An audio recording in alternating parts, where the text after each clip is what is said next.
Hi, I'm Alex, or Lex, Lexi. In the description it says Alexandria, but you can call me Alexa, just with a Y. Welcome to my channel. I used to do YouTube in the heyday of the beauty guru era, and then tried to come back many times. If you didn't know, I'm currently studying film at NYU, and as much as I try to be in front of the camera, I realized that I just like being behind it. So, welcome to my video essay channel, but video essay sounds kind of lame, so here's just me rambling for X amount of minutes about the things that I love. Did that even sound any better? Today is going to be all about my favorite films. After 19 splendid years on Earth, I'm sad to report that I only have 4. She said, as least pretentious as possible. Stick around to hear why I like these films and to hear some of my honorable mentions. So, let's begin.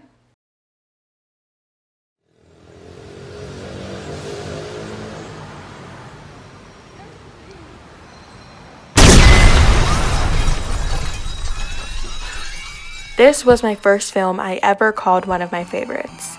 Little did I know that it was directed by none other than Alfonso Cuarón, one of my biggest inspirations. He's a Latinx filmmaker who now has 4 Oscars, most recently for his work on Roma in 2018. Eventually, I'll be doing a video on my favorite directors, so I'll save my sappy spiel about him for then. So, Children of Men. I can't really remember when I last had any hope. Or, as I like to call it, a sound designer's dream. It's a phenomenal piece of work with Cuarón's signature one-take wonders. So let's back up and start with the logline. In 2027, in a chaotic world in which women have become somehow infertile, a former activist agrees to help transport a miraculously pregnant woman to a sanctuary at sea. Mwah. Chef's kisses. The story is an adaptation of P.D. James's novel, The Children of Men, but this concept alone is just so different and original as I find most of Cuarón's work to be. When I first saw this during my freshman year of college, I fell in love with his amazing one-take shots. There is this intense one-take scene that I'll link in the description below, but it's just this amazing 4-minute shot taking place inside of a car. They shot in a modified vehicle with tilted seats that can move certain actors out of the way, and I really recommend that you watch it. It's incredible direction and blocking from him because he's a literal genius. Just a disclaimer, this is your trigger warning if you are triggered easily by blood and violence. So just take a moment to listen to this meticulous sound design. Jesus! He's all done! Cover Kate! Get down!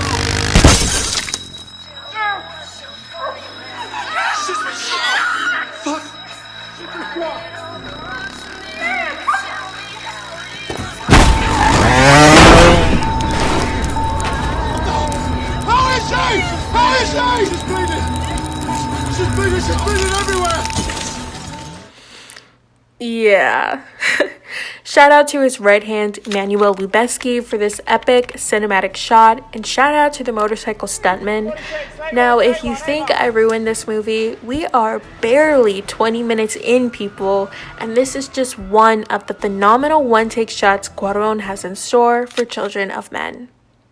Since women stopped being able to have babies, what's left to hope for?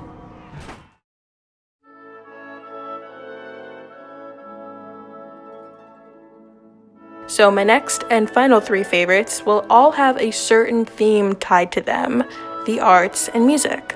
I fell in love with Black Swan not only because of Natalie Portman's Oscar-winning performance and its thrilling screenplay, but also because it sheds truth to the life on stage. So, Black Swan.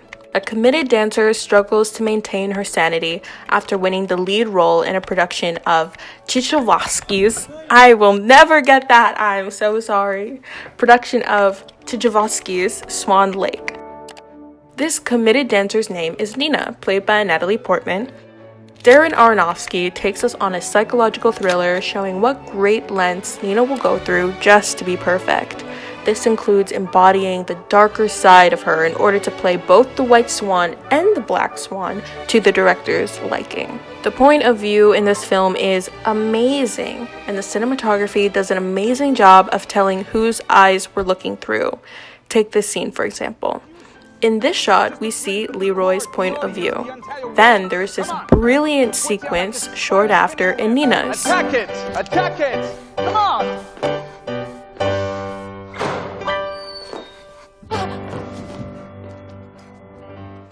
Also, Sebastian Stan! So this scene that he's in was one of my absolute favorites. The entire film's color palette is like a grayscale with hints of blush pink, a reference to how black and white Nina's life is. But in this shot, when Nina has a couple of drinks and takes an unnamed drug, her life becomes these bright neon colors of greens and pinks. As you can tell, I'm a huge sound design nerd, so take a listen to this sequence.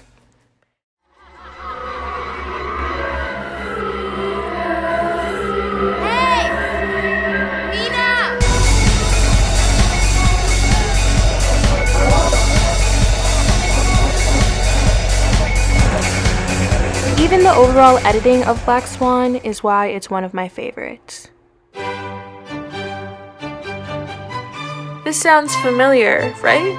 Well, it's from the great Wolfgang Amadeus Mozart, and this so far is my favorite biopic I've ever seen. Yes,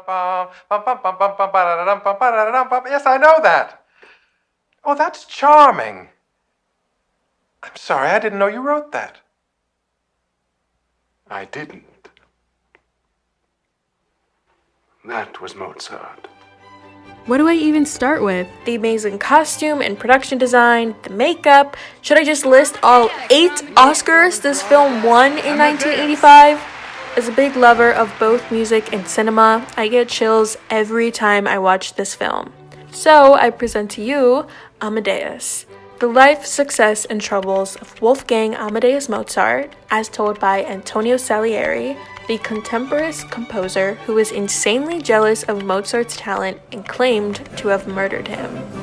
Even if you're not a classical lover, as I'm the complete opposite as a rock and R&B junkie, if you appreciate music, you will love this film.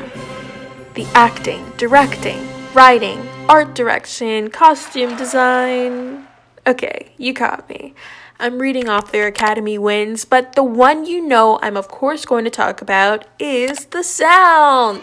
One thing I admire the most is the accompaniment of Mozart's notes in his head that translate to the audience. It's like Charlie Puth's perfect pitch. You've been running around, throwing that dirt all on my neck. Just take a listen to this scene. It goes with the harmony.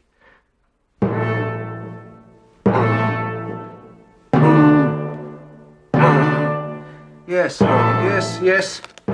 These notes are in his head, and as Salieri writes them for him on his, spoiler, deathbed, it takes him a moment to register just quite what Mozart is whipping up. No, not with a real fire. Strings in unison. Ostinato on A, like this. Next measure's rising. You have it. As this is just one of the tedious details I love about this film, I really recommend you check out this acclaimed biopic about one of the musical greats. And now to my most recent favorite, Whiplash.